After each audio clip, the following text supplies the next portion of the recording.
You were taught that emotional transparency is a virtue, that healthy people explain themselves, that honest people reveal what they feel, that if you communicate clearly enough, the right people will finally understand you. It sounds noble.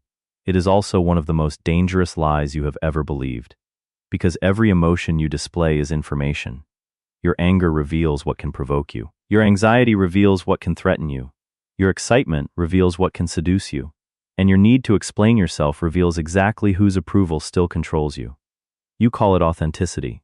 A manipulator calls it a map. You have been living inside a glass house, believing transparency makes you trustworthy. Meanwhile, the people watching you have been learning where you are fragile, where you are predictable, and where the smallest amount of pressure will make you break. They do not need to read your mind. Your face does it for them.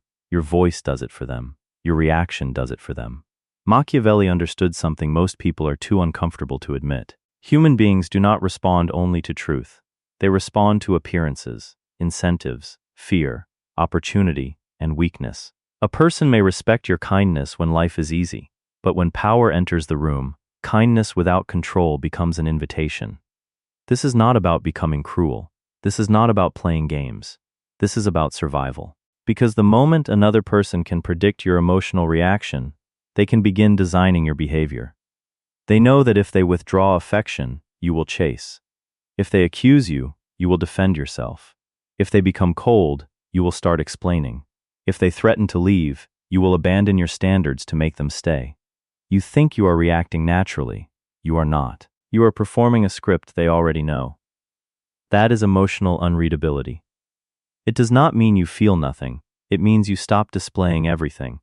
Your emotions become private intelligence instead of public property. You still feel anger, but you do not hand it to your enemy like a weapon. You still experience fear, but you do not announce where the fortress is weakest. You still desire love, but you do not beg for it in front of people who enjoy watching you crawl. Power does not come from being fearless. Power comes from feeling fear without letting fear speak for you. The first law is simple. Your reaction is a confession. Every uncontrolled reaction tells the other person something you did not intend to reveal. When you defend yourself before anyone has accused you, you confess insecurity. When you answer disrespect with immediate rage, you confess that your ego can be commanded. When someone ignores you and you send another message, then another, you confess that silence is enough to destabilize you. When you explain a boundary 5 different ways, you confess that the boundary is negotiable. Your words may say no.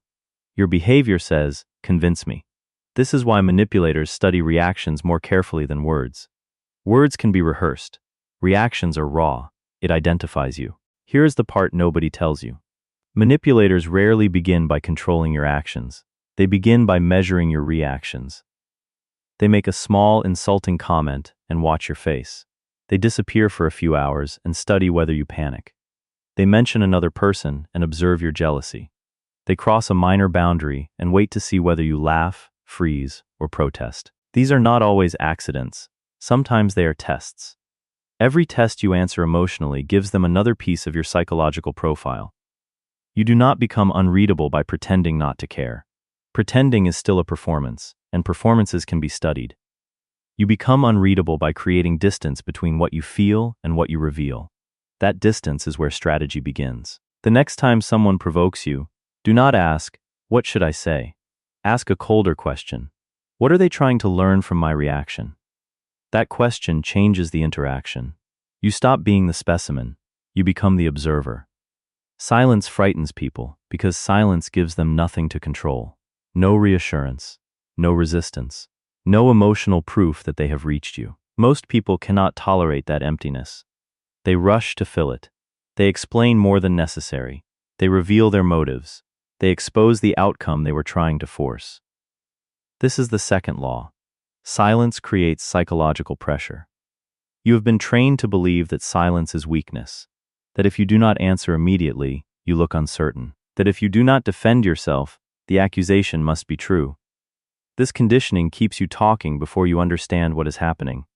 But deliberate silence is not weakness, it is a mirror. An accusation sounds different when you do not rescue it with a defense. A threat sounds weaker when you do not answer with fear. An insult becomes embarrassing when it falls into silence and dies there. You do not need to win every conversation. Sometimes, you only need to stop rescuing the other person from the discomfort they created. Imagine someone says, "You have changed." The old version of you immediately begins explaining your stress, your boundaries, your intentions, and your reasons. Within minutes, you are standing trial in a courtroom they built. The unreadable person allows the silence to remain. Then they ask, "Changed how?" No confession, no apology, no emotional surrender. Now the burden returns to the accuser.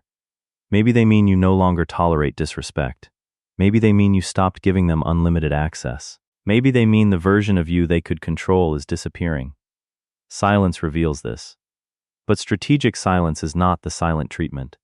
The silent treatment is punishment designed to create anxiety. Strategic silence is restraint designed to preserve judgment. One is manipulation. The other is self-command. The third law goes deeper. Delay is power. Immediate reactions belong to instinct. Delayed reactions belong to strategy. When a message arrives that insults you, your nervous system wants movement. Your body tightens. Your breathing changes. Your fingers move toward the screen. You feel an urgent need to answer. That urgency is the trap. Urgency shrinks your intelligence. It narrows your vision until the only thing you can see is the wound. Wounded people are predictable. They attack. They defend. They chase. They beg. They reveal. The person who provoked you may be waiting for exactly that. They deliver the stimulus, then watch to see whether they control the response. This is how emotional manipulation works. Not through chains. Through timing. They become cold, and you pursue. They threaten to leave, and you surrender. They accuse you, and you begin proving your innocence. They raise the emotional temperature, and you match it. Now they control the climate inside your nervous system. The emotionally unreadable person refuses this arrangement. They do not respond at the temperature at which the message was delivered. They wait. They let the heat fall. They separate information from emotional packaging. Then they decide whether a response is necessary at all. A delayed response sends a message without saying a word. You do not control the clock inside me. This matters when intermittent reinforcement is involved. A person gives you warmth, attention, and validation. Then they withdraw it. You become confused. When the warmth returns, relief floods your system.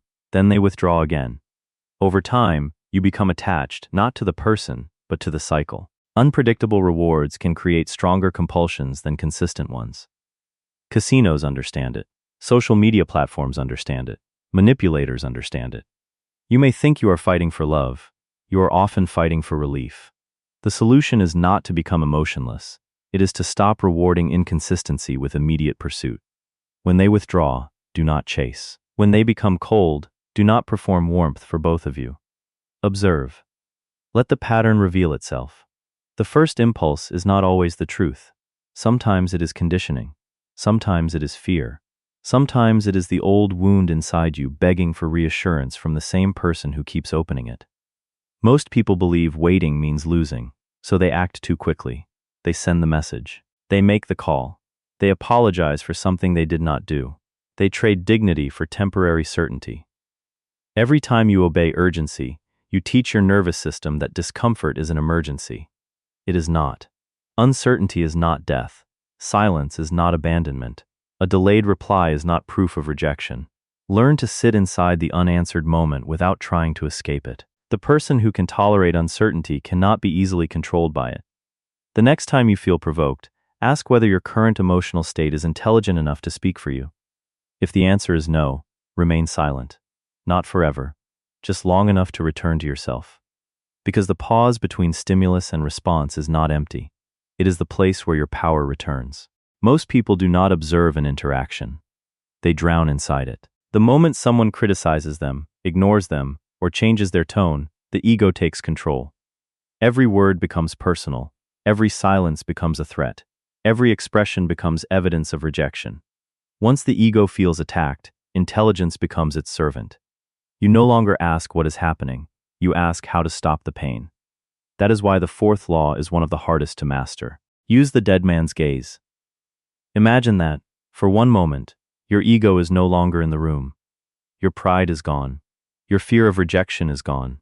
Your need to win is gone. You are not trying to be liked, understood, defended, or proven right. You are simply watching. Coldly. Clinically. As if the interaction belongs to two strangers and you have been hired to study the pattern. Now the questions change.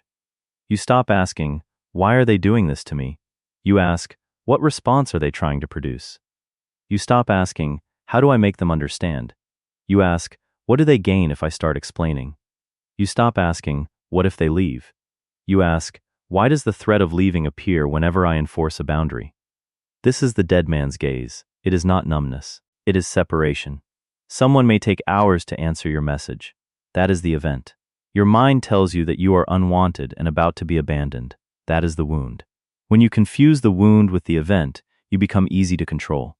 Your emotions are evidence. They are not instructions. Fear may tell you that something matters. It does not automatically tell you what to do. Anger may tell you that a boundary has been crossed.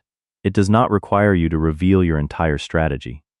Jealousy may expose insecurity. It does not prove betrayal. The unreadable person treats emotion like an investigator treats a witness. They listen, but they verify. They look for repetition. They compare words with behavior. They study incentives. Once you stop reacting personally, patterns become visible. You notice that affection disappears only when you disagree, that every apology is followed by the same behavior, that every emergency requires your sacrifice, that you are called selfish whenever you stop serving them. The spell breaks, not because they changed, because you stopped interpreting their behavior through hope. Let's go deeper, because this is where emotional control becomes psychological self-defense. The fifth law is controlled ambiguity. Never give away the entire map. But there is a difference between honesty and unrestricted access. You can tell the truth without exposing every part of yourself. You can love someone without giving them the location of every weakness. You can say no without revealing which argument might make you surrender. The person who knows everything about you has options. They know which dream can be used as bait, which fear can be used as pressure, which insecurity can be dressed as concern, which memory can be reopened when they need control. This does not mean you should become deceptive. Deception creates another prison. You must remember every mask and every false story. Controlled ambiguity is simpler. Reveal what is necessary. Protect what is still fragile. Do not announce every plan before it has roots. Do not expose fresh wounds to people who have not earned trust. Do not tell an opponent how desperate you are for a specific outcome. Do not explain your exit before you are ready to leave. A fortress does not publish its floor plan. That does not make the fortress dishonest. It makes the fortress defensible. The human mind hates unfinished stories. An unclear ending keeps demanding attention. Psychologists call this the Zeigarnik effect. The mind returns to what feels incomplete, searching for closure. But closure is not always something another person gives you. Sometimes closure is the decision to stop investigating a pattern that has already convicted them. The emotionally unreadable person can tolerate an unfinished sentence. The world cannot weaponize what you refuse to display. People who respected you will remain. People who depended on your exposure will become uncomfortable. Let them. Discomfort is often the sound of unauthorized access being removed. Quick pause. If you've been watching for a while, you know I don't ask for much, but what I'm about to say matters. YouTube demonetized this channel. The advertisers don't want this material reaching you. So everything I can't say here, the raw, unfiltered breakdowns, lives on Patreon now. It's $4.99 a month. Click the link in the description. The door's open. Back to the video. Machiavelli understood that survival requires more than strength. Strength without perception walks directly into traps. Perception without strength sees the trap, then remains too afraid to escape it. This is why he wrote that a ruler must imitate two animals, the fox and the lion. The lion is powerful, but it cannot recognize the snare. The fox recognizes the snare, but it cannot frighten the wolves. To become unreadable, you need both. The fox studies incentives. It does not become hypnotized by words. People can say they love you while punishing your independence. They can say they respect you while crossing your boundaries. They can say they want honesty while attacking you every time the truth threatens their control. The fox does not ask only, what did they say? The fox asks, what does their behavior reward? The fox also notices false urgency. Manipulators rarely want you calm. Calm gives you time to think, so they manufacture pressure. Urgency is often used to prevent examination. The fox does not accept another person's deadline as an internal emergency. It slows the moment down. It studies why pressure is necessary. It refuses to run simply because someone else shouted fire. But observation alone is not enough. You can analyze disrespect for years. You can identify every tactic and every motive, and still remain trapped. Because knowledge without enforcement changes nothing.